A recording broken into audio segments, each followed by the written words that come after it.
How to Train Your Dragon: The Hidden World is the trilogy capper to a very successful series of films so far. I've liked both of the first two films. And in this one, Hiccup discovers that Toothless is not the only Night Fury. They run into a new dragon they call a Light Fury, which starts a little bit of a friendship/romance between Toothless and this dragon that starts an investigation to find the Hidden World, a world where dragons can feel safe and comfortable. All the while, an evil dragon trapper named Grimmel is trying to find them so he can capture these dragons.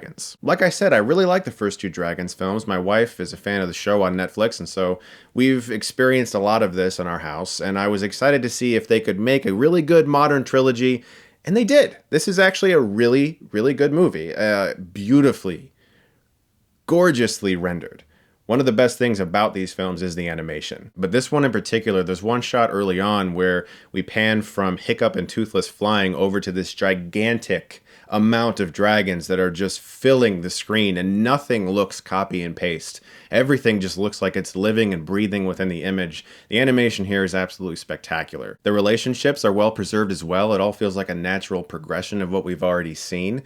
There are some surprises along the way too, some things I didn't expect. My wife is a much bigger fan of this series than I am. Like I said, she watches the show, and so she went in really afraid about certain things happening, and she was surprised by what she saw, and so was I. This film has a good way of setting you up for something, but showing you something that maybe you didn't entirely expect.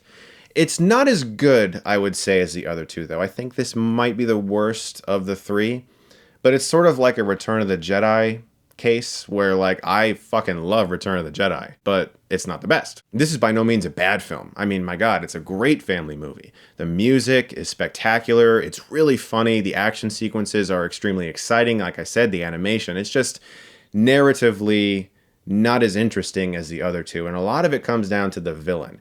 Grimmel's a very boring villain. He's just another dragon trapper.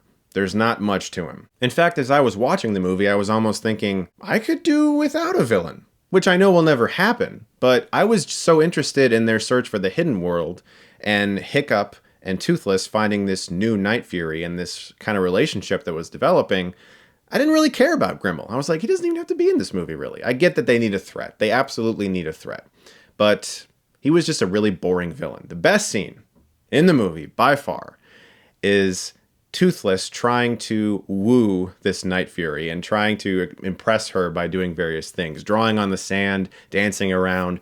Very, very funny scene because it all relies on visual storytelling. There's no dialogue. It's just these two dragons trying to woo each other. Really great stuff. I think if you love this series, it's going to please you. It's going to give you what you need in regards to where these characters end up. I really love the ending. I think it's a really great ending, but it's just not as interesting or as impressive as those first two. Still, though, really damn good movie. I'm going to give How to Train Your Dragon: The Hidden World a B. Guys, thank you so much, as always, for watching. Look forward to more reviews very soon. And if you like this, you can click right here and get Stuckmanized.